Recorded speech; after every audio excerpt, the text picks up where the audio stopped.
EA Sports, it's in the game.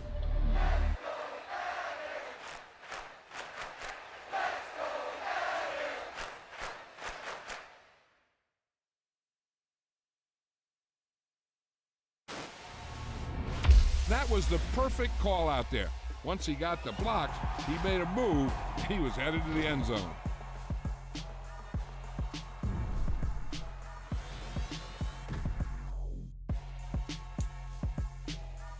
Well, ain't it nice to see a familiar face? Welcome to another year of football with accessibility settings.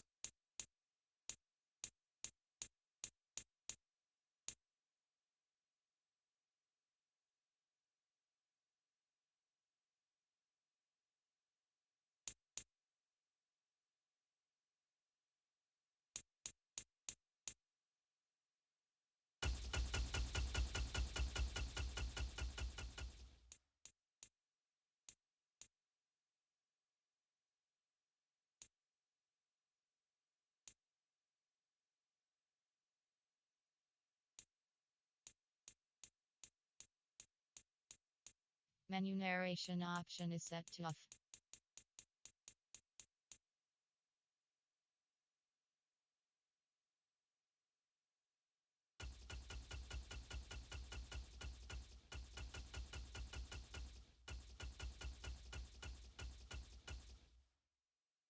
Accessibility settings.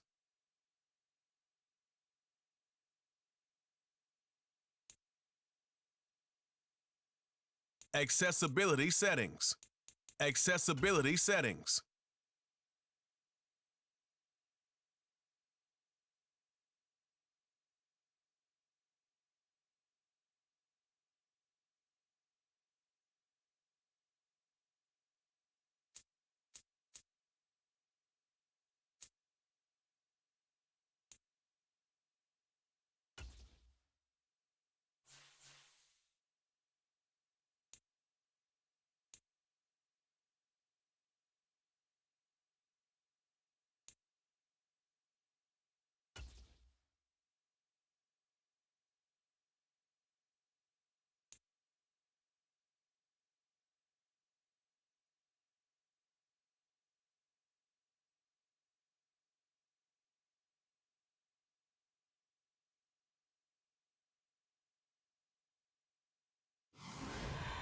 This is a special presentation of EA Sports from the Coliseum. The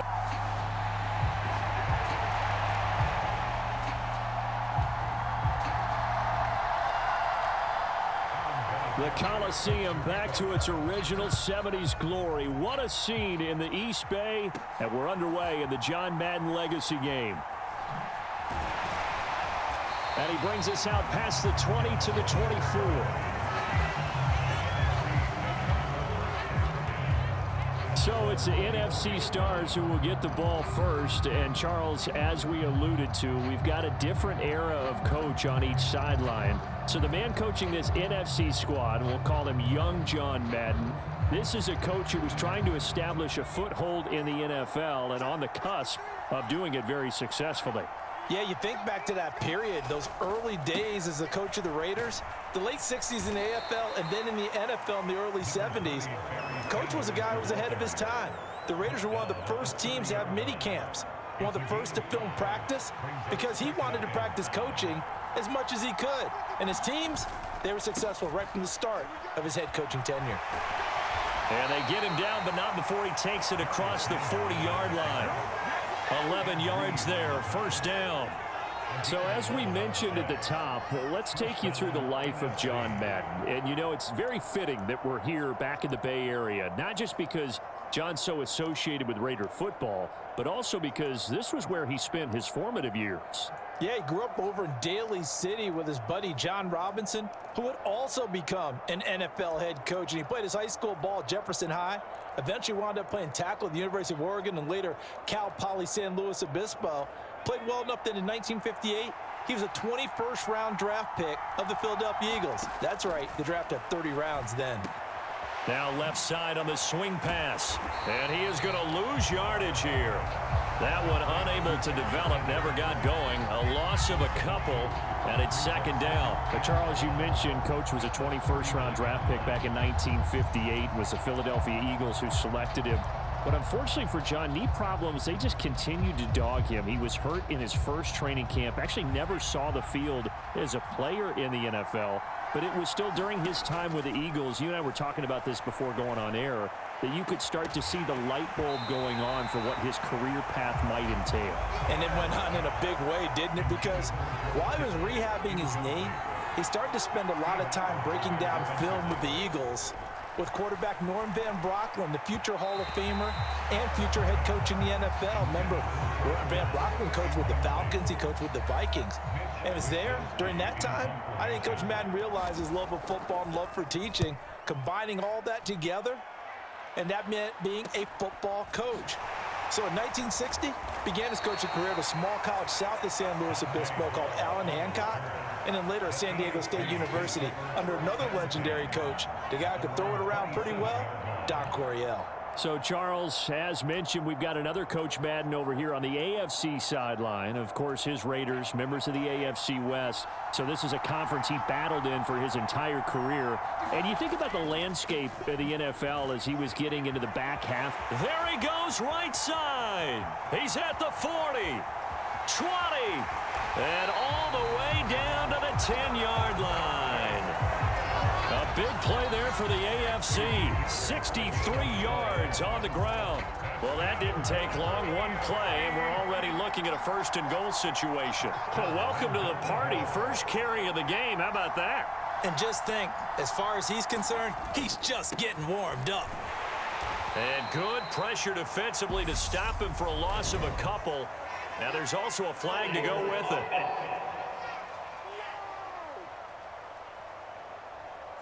So that time they get the tight end on the hold. Normally he's a pretty good run blocker, but this time he just didn't get his arms extended and let go quickly enough. The flag came out as a result. Play action. Now it's Brady. And he can't find a receiver, and he's brought down. He tried to get away, but to no avail, and an absolute killer there. A 12-yard loss on first and goal. Well, there's still time to rectify this situation because the silver lining, they took a sack on first and goal. But that close to the goal line, that still definitely hurts.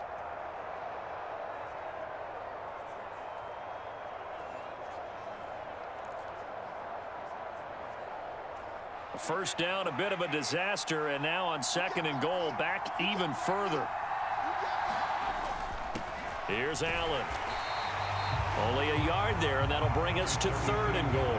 Charles, you know, it was in the early 1960s that a young John Madden made the acquaintance of the owner of the Oakland Raiders, one Al Davis, of course, and the two, they really bonded, would become one of the best owner-coach duos in NFL history. And to take it a step further, Al Davis became someone who John referred to as his best friend. Yeah, 1967, Brandon, Al Davis hired Coach Madden to be a linebackers coach. Remember, this was still the AFL at that point. We had not merged totally with the NFL.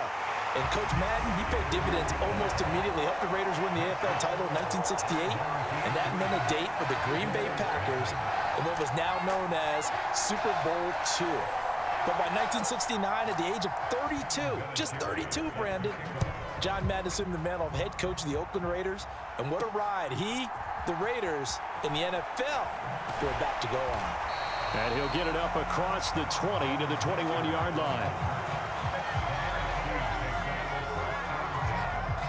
The NFC offense coming out here. And you know, Charles, Coach Madden always said that if he had one drive to win a game and he had to pick a quarterback, he would pick Kenny Stabler. But I think if you asked him to omit any of his Raiders players, there's a good chance the guy he'd select would be Brett Favre. Brett Favre is always smiling. He's always laughing. He's always talking to someone. He remembers that it's a game. And if it's a game, you should have fun. And Brandon, that always reminds me of a great movie line where one of the players was telling a coach, every time I say it's a game, you say it's a business. And every time I say it's a business, you say it's a game. With Coach, it was always a game. Eluding the pressure right. He's going to let this go deep, back over the middle. And it is incomplete. Good positioning there downfield to break that one up. Charles, you talked about John Madden and the Raiders going on a ride. Well, try these numbers on for size. In 10 seasons as a head coach, the Raiders won their division 7 times. They finished second the other 3 times, and he became the youngest coach to amass 100 career regular season victories and is still, to this day, the franchise leader in wins. And when you think about it, that's where that rivalry with Kansas City really took root, as did the expression commitment to excellence. And boy, was it personified by the players who played for Coach Madden. On offense, how about quarterback Kenny Stabler, wide receiver Cliff Branch, wide receiver Fred Biletnikoff, tight end Dave Casper, to name a few. How about those great linemen he had? Center Jim Otto, guard Gene Upshaw, tackle Art Shell, all of them in the Pro Football Hall of Fame. And guys on the defensive side of the ball, the Mad Stork himself, Ted Hendricks, Willie Brown, John Matuzak, Otis Sistrunk, and Big Ben Davidson. So many great players, so many great memories. Play action, it's Favre. And he takes a shot on the release as this will be incomplete. Charles, you think about all the success that John Madden had as an NFL head coach, and he had plenty, and we talked about it, including the 10 straight winning seasons, a Super Bowl title. But like any great coach, he also suffered through a few tough losses along the way as well. And Brandon, those tough losses came in high-stakes games because they always had such great success. Think about it this way. 6 times in his 10 years, the Raiders were knocked out near the AFL championship game or the AFC championship game. But might be a divisional round exit. That's the one that bothered him most of all. Three River Stadium, December 1972. Yes, the Immaculate Reception game. Franco Harris grabbing the ball that was deflected. Almost at his shoe tops, he picked it up and took it in for a game-winning score to give the Steelers a 13-7 victory. And partner, anyone who loves black and silver still doesn't believe that ball hit anyone in black and silver that day, and that play should never have counted.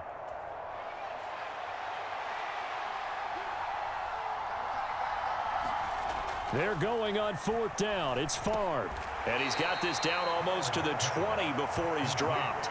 The CD, we spoke of some of the Raiders' tough playoff losses through the decade of the 70s, but for one shining season, they put it all together, and that was 1976. You remember a 13-1 regular season, a memorable playoff win over New England. They dominated the Steelers 24-7 in the AFC title game, and then a meeting with the Minnesota Vikings in Super Bowl 11. Oh, Brandon, what a game that was down at the Rose Bowl in Pasadena. A gorgeous 53-degree day, perfect for football. Raiders got out to a 16-0 lead at the half, and Clarence Davis, no relation, although I would certainly claim him, strong on the ground, 137 yards rushing. How about Freddie Biletnikoff, the MVP of that game, catching everything that came his way? Kenny Stabler running the offense with precision, and we all remember the one that sealed it. The grand old man himself, Willie Brown, with the laser-focused eyes, picking off Fran Tarkenton and taking it 75 yards for a touchdown. 32-14 the final score. Raiders had their first Super Bowl title, and we got the iconic shot of Coach Madden being lifted on the shoulder pads of his players and carried aloft as a Super Bowl champ. Now on 3rd and long, they'll look to throw. Gonna throw deep for the end zone. And that will be incomplete.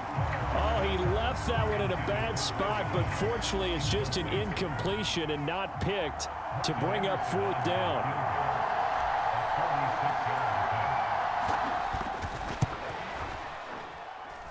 Anderson's kick is good, and that will tie us at 3-3.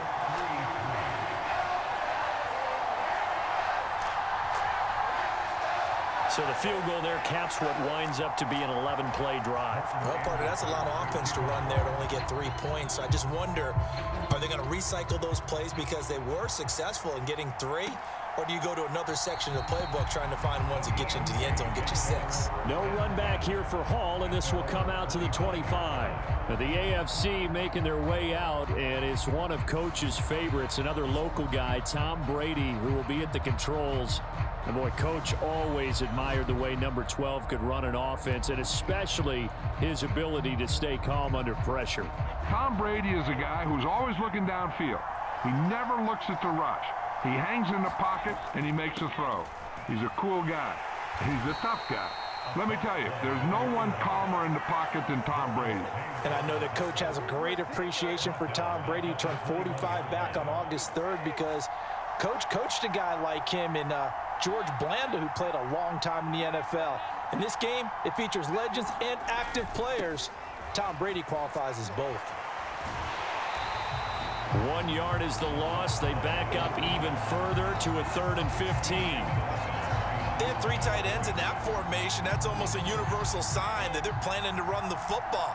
But how about the defense there? They met force with force and caused a stack up behind the line of scrimmage and threw him for a loss. And this effort will not get it done. He stopped well short of the first down at the 29. A pretty good effort there, 9 yards, but not enough. We'll likely see the punt team now on 4th down.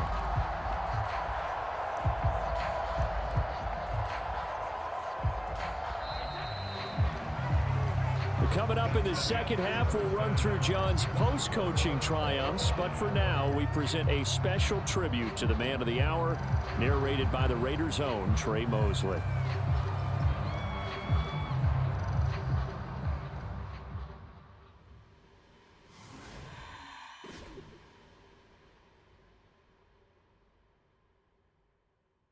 What comes to mind when you hear the name Madden? Is the coach who led the Raiders to the... We now proceed to the start of the second half.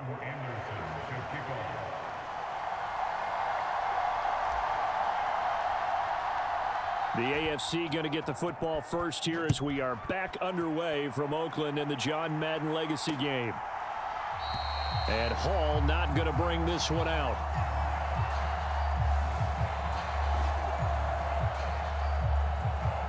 The offense for the AFC set to go now.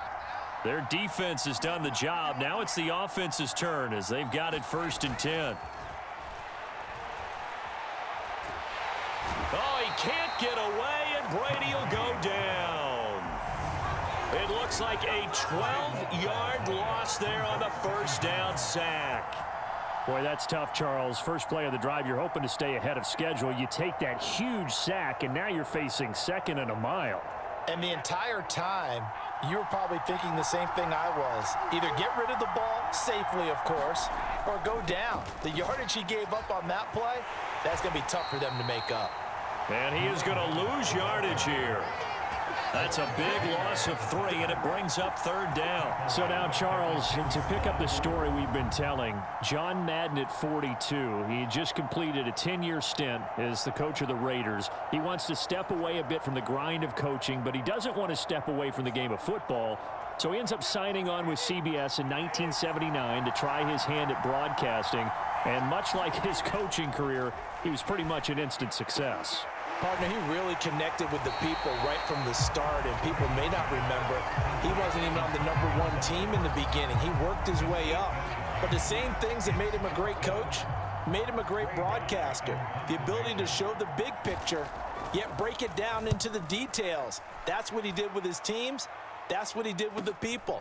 That way, he was simple to understand, yet insightful for viewers. And he did with that big personality that he had, one that connected with everyone. The NFC heading back out. Hall of Famer Randy Moss a part of this offense. And Coach Madden, boy, he always appreciated the ferociousness with which number 84 attacked the football in the air. As Randy Moss says, just chunk it up there, dog, and I'll go get it. And, Coach, boy, did he ever go get it. Over 15,000 receiving yards, 156 touchdowns. And how about this? From his rookie year of 1998 until 2009, those were his prime seasons, right? He led the league in touchdowns 5 times, but even more so, he showed us all how to go up and get it. Great body control. No one's ever done it better playing the ball in the air. So for Coach Madden, Charles, by 1981, his broadcasting career is really taking off. He's elevated to the network's #1 booth that calls all the big matchups. And he gets the plum assignment of calling Super Bowl 16, 49ers and Bengals, and he's teamed up with Pat Summerall. And that pairing ultimately would go on to be one of the most influential in sports broadcasting history. Influential not just in us listening to them. Remember, they went on and called 8 Super Bowls together. But how they put together kind of the template that all of us broadcasters follow now.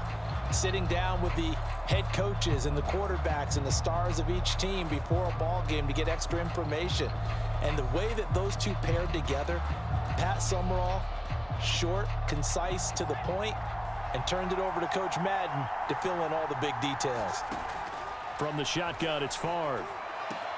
Now a leaping catch, he's got it. And they'll work this down to the 40-yard line, tackled there. As you mentioned, CD, talking about John Madden, the broadcaster, he called 8 Super Bowls with Pat Summerall, 3 more with Al Michaels later in his career. He spent nearly 3 decades in the booth all told. And not only was he beloved for his mannerisms, we know that, but he was an innovator as well. Yeah, Brandon, you're talking about things like the telestrator, which totally became identified with him. And now it's a staple for all analysts to have in the booth. And then you think about things like turducken on Thanksgiving. When you use words like boom and pow. He helped create the old Madden team. He was a very popular commercial pitch man. And even the Madden Cruiser was unique. And you had to be someone to get a ride on it, too. It's a 2nd down run with Sanders. He'll wind up getting 4 down to the 36.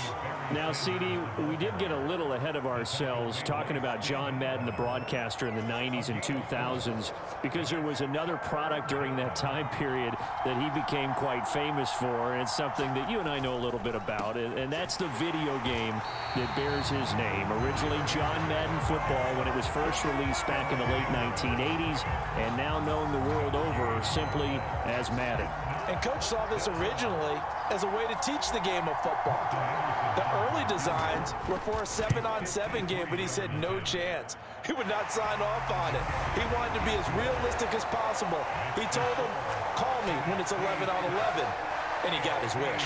Yeah, after that debut, Madden the video game continued to pick up steam through the 90s in a big way. And John himself, many will remember, was a commentator for the series for many years. And now here we are in the 2020s, and this game has sold somewhere in the neighborhood of 150 million copies. No run back here for Hall, and this will come out to the 25. The AFC offense set to take their next drive. And, Charles, we've seen almost 3 full quarters now, and neither offense can really get it going. Neither has hit the end zone, and neither side seemingly can make that big play. But the game hasn't been devoid of action because these two defenses, they've taken over and they've slugged it out. But I think you're exactly right. We're at that stage of the game now where one of these offenses, if they make a big play, that could be the difference.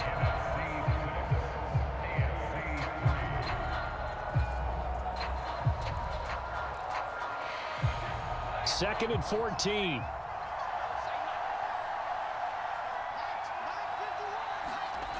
Brady. And he cannot get rid of it. The NFC getting in there for the sack. Kevin Green coming in hard there on the blitz, and he gets him 7 yards behind the line of scrimmage. Possibly a turning point. Big play coming. This is 3rd and long. To throw is Brady. This will be caught by Brown. Calling a gain of 6 on the play, and it'll be 4th down. One thing I think that's safe to say defensively, the tackling's been really good. And because of that, it's been very, very hard for them to move the ball because you're not getting the benefits of run after catch. They're tackling them almost on the spot. That means you have to run extra plays, harder to move it. And 9 yards there on the return following a punt of 47. And the NFC will take over 1st and 10.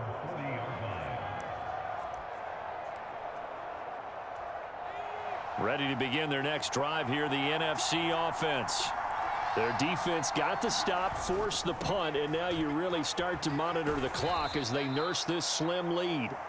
To the 43, 2nd down. 3 yards on that last carry. Here's 2nd and 7.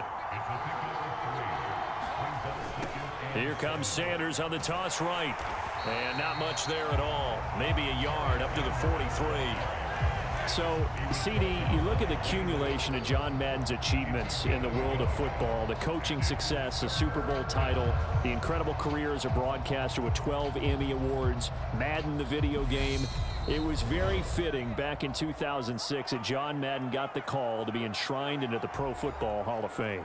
A more deserving person you will not find. He gave an incredible speech on that day, Brandon. So many of his former Raider players were in attendance. He talked about how he envisioned that when the last person turns off the lights in the hall every night, that the bus talk football amongst themselves. And what a discussion that might be. Yeah, he finished his speech by saying, "Today feels like the second time in my life that I'm being carried off on the shoulders of others. Yet instead of off the field, it's into the Hall of Fame. This has been the sweetest ride of them all."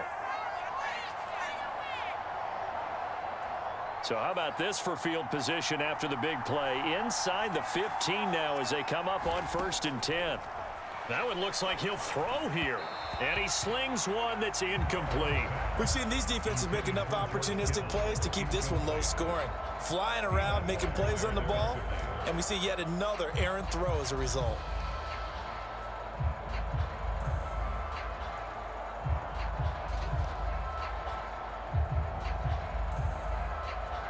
So after the incompletion on 1st, now 2nd and 10. Here's Favre to throw.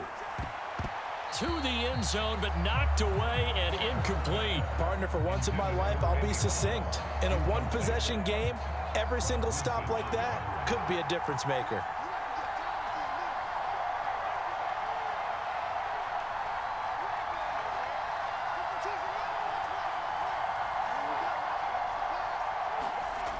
Throwing is Favre. And this is caught. And that could seal it. It's a touchdown.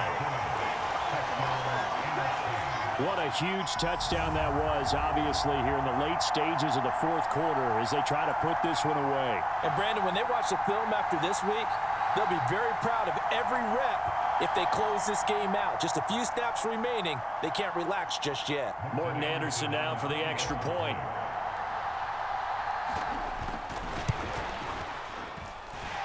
And it's up and good to make the score 13-3. So the drive there took 6 plays. And it all ends with a George Kittle touchdown. Following the touchdown, here's Anderson to kick it away.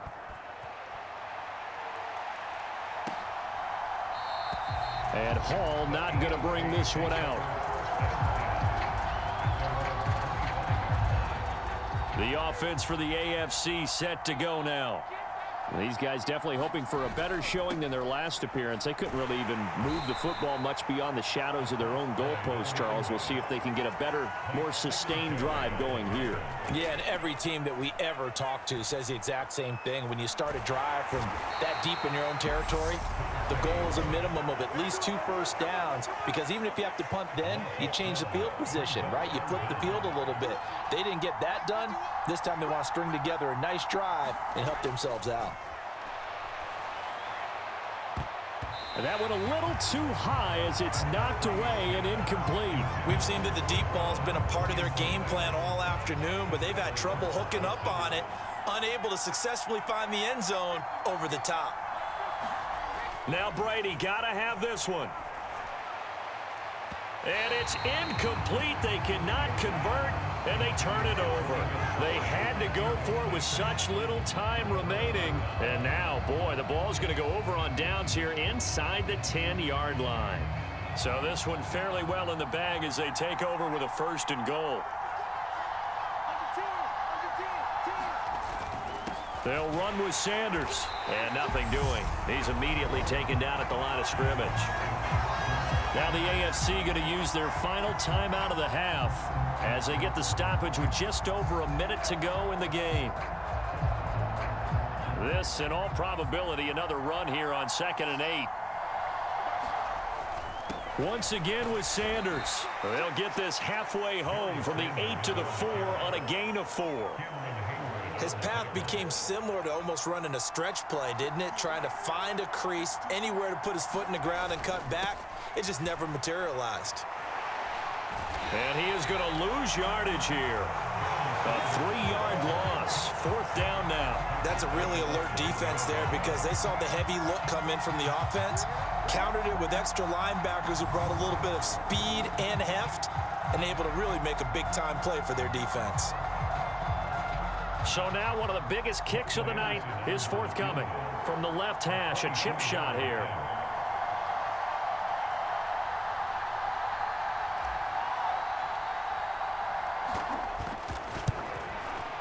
Anderson's kick is good, and that will extend their lead even further.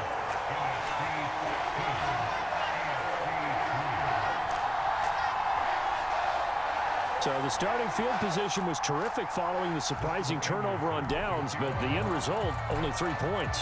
Simply stated, I think you have to look at that as a missed opportunity. No run back here for Hall, and this will come out to the 25. The AFC offense set to take their next drive. Well, this is just an exercise in futility. Do you even bother running a play here offensively? I wouldn't, because now is not going to erase what's happened during the game. So it's a win here for the NFC. Just an incredible afternoon of football and remembering the life of John Madden. And before we go, one final message. And for all of us at EA Sports, this one's for you, Coach.